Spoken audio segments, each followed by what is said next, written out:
Hello friends, welcome to மக்கள் சேவை சால். இன்றைக்கி நம்ம ஒரு சூப்பரான இன்ஃபர்மேஷன் பற்றி தான் பார்க்க போகிறோம். அதாவது தமிழக ரேஷன் அட்டைதாரர்களுக்கு 5 முக்கிய அறிவிப்பு வெளியே இருக்குது. இப்போ இதை பற்றின மொத்த இன்ஃபர்மேஷன் தான் இந்த வீடியோ பார்க்க போகிறோம். இந்த வீடியோ ஸ்கிப் பண்ணாமல் ஃபுல்லாக பாருங்கள். அது மட்டும் அல்ல, இந்த வீடியோ நிறைய பேருக்கு ஷேர் பண்ணுங்கள். ஓகே, ஸோ ஃபஸ்ட் அறிவிப்பு என்ன வெளியிட்டிருக்காங்கன்னா, ரேஷன் பொருட்கள் பாதுகாப்பாக சென்றடைவதை உறுதி செய்யும் பொருட்டு அவற்றை ஏற்றி செல்லும் வாகனங்களில் ஜிபிஎஸ் கருவிகள் பொருத்த நடவடிக்கை எடுக்குமாறு கூட்டுறவுத்துறை பார்த்தா உத்தரவு பிறப்பிச்சிருக்காங்க. அதாவது ரேஷன் பொருட்களை ஏற்றி செல்லும் வாகனம் இருக்குது பாருங்கள், அது பாதுகாப்பாக செல்வதற்காக ஜிபிஎஸ் கருவி பொருத்த போகிறாங்க. அது குறித்து பார்த்தா கூட்டுறவுத்துறை உத்தரவு பிறப்பிச்சிருக்காங்க. நெக்ஸ்ட்டு செகண்ட் அப்டேட் ஏன்னா, அதாவது புதிய ரேஷன் அட்டை இருக்குது பாருங்கள், அது குறித்து நம்ம சேனல் வீடியோ அப்டேட் பண்ணிட்டு தான் இருக்கும். இருந்தாலும் 2 டேஸுக்கு முன்னாடி கூட்டுறவுத்துறை ஒரு முக்கிய அறிவிப்பு வெளியிட்டிருக்காங்க பாருங்கள். அதாவது புதிய ரேஷன் அட்டைக்கு ஒரு 2 லட்சம் பேர் இது வரைக்கும் அப்ளை பண்ணியிருக்காங்க. அந்த 2 லட்சம் பேருக்குமே இது வரைக்கும் ரேஷன் கார்டு ஃபிசிக்கலாக பார்த்தா கைக்கு கொடுக்காமல் இருக்காங்க. எதுக்காகனா, தேர்தல் நடத்தை விதியின் காரணமாக தான் ரேஷன் கார்டு கொடுக்காமல் இருக்காங்க. 2 இயர்ஸாக கிட்டத்தட்ட பார்த்தா 2 இயர்ஸாகவே ரேஷன் கார்டு கொடுக்காமல் இருக்காங்க. இருந்தாலும் ரேஷன் கார்டு கொடுக்க போகிற சமயத்தில் தேர்தல் வந்ததால் அதனால் ஸ்டாப் பண்ணிட்டாங்க.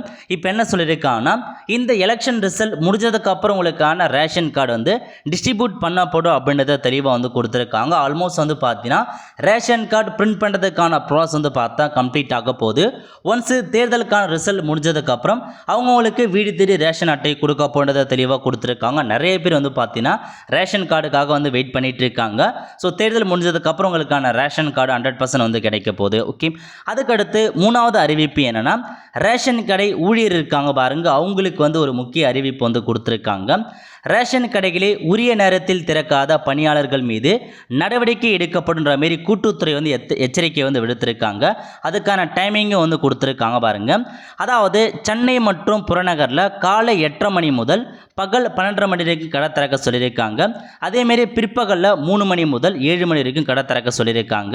அதேமாரி அதர் டிஸ்ட்ரிக்ட் இருக்குது பாருங்கள், அங்கே காலைல 9 மணி முதல் 1 மணி வரையும், பிற்பகலில் 2 மணி முதல் 6 மணி வரை பார்த்தா கடைகளை கட்டாயமாக திறக்க சொல்லியிருக்காங்க. ஸோ இதான் டைமிங்காக வெளியிட்டிருக்காங்க. இதுக்கப்புறம் இந்த டைமிங் பேஸ் பண்ணி தான் உங்களை ரேஷன் கடை கண்டிப்பாக திறந்து வச்சுருப்பாங்க.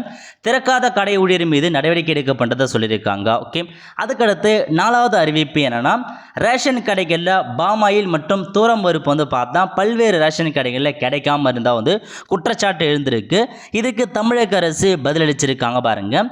அதாவது இப்போ தமிழக அரசு சார்பில் புதிய டெண்டர் விட்டிருக்காங்க. அதன் மூலமாக 20,000 மெட்ரிக் டன் தூரம் பருப்பு மற்றும் 2 கோடிய பாமாயில் பார்த்தா இது உற்பத்தி செஞ்சுருக்காங்க. இந்த மாதம் மே மாதம் இறுதிக்குள்ளே எல்லாருக்குமே பாமாயில் மற்றும் தூரம் பருப்பு வழங்கப்படும் சொல்லியிருக்காங்க. ஸோ இந்த மாதம் இறுதிக்குள்ளே கண்டிப்பாக ப்ரொவைட் பண்ணிடுவாங்க. ஏன்னா கொள்முதல் செஞ்சுட்டாங்க. ஒவ்வொரு ரேஷன் கடை ஊழியர் ரேஷன் ஷாப்புக்கும் அனுப்பி வச்சு உங்களுக்கு கொள்முதல் செய்வாங்க. பட் இன்னமும் நிறைய இடங்களில் இந்த தூரம் பருப்பு மற்றும் பாமாயில் கிடைக்காம இருக்குது. ஸோ கண்டிப்பாக விரைவில் உங்களுக்கு கிடைச்சிடும். ஓகே, அதுக்கடுத்து கடைசி அறிவிப்பு என்னென்னா, நியாய விலை கடைகளுக்கு சரியான இடம் பொருட்கள் விநியோகம் செய்யப்பட வேண்டும் என்று தமிழக அரசு உத்தரவு பிறப்பிச்சிருக்காங்க. அதாவது பார்த்தா நுகர்பொருள் வாணிப கழகம் இருக்குது பாருங்கள், அங்கேருந்து தான் ரேஷன் கடைகளுக்கு பொருட்களை பார்த்தா எடுத்துகிட்டு போவாங்க. ஸோ அந்த மாதிரி பொருட்களை எடுத்துகிட்டு போக சொல்ல நீங்கள் எவ்வளோ பொருள் எடுக்கிறீங்களோ எல்லா பொருட்களையுமே ஒரு தடவை செக் பண்ண சொல்லியிருக்காங்க. எடை எல்லாமே கரெக்டாக இருக்கின்ற மாதிரி செக் பண்ண பார்த்துட்டு அதுக்கப்புறம் தான் லாரில் ஏற்ற சொல்லியிருக்காங்க.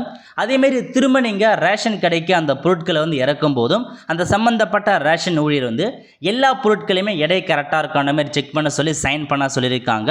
இது ஒரு நல்ல அப்டேட் தான். ஏன்னா பொருட்கள் குறையாமல் இருப்பதற்காக இந்த நடவடிக்கை எடுத்திருக்காங்க. ஓகே, ஆல் ஃப்ரெண்ட்ஸ், ஸோ இதான் உங்களுக்கான ஒரு 5 அறிவிப்பு வெளியிட்டிருக்காங்க. ஸோ இந்த வாரம் வெளியிட்டுள்ள 5 அறிவிப்பு தான். ஆல் ஃப்ரெண்ட்ஸ், கண்டிப்பாக இந்த பிடிச்ச லைக் பண்ணுங்கள். அது மட்டும் அல்ல, இந்த வீடியோ நிறைய பேருக்கு ஷேர் பண்ணுங்கள். அடுத்த ஒரு நிலையில் சந்திப்போம். நன்றி, வணக்கம்.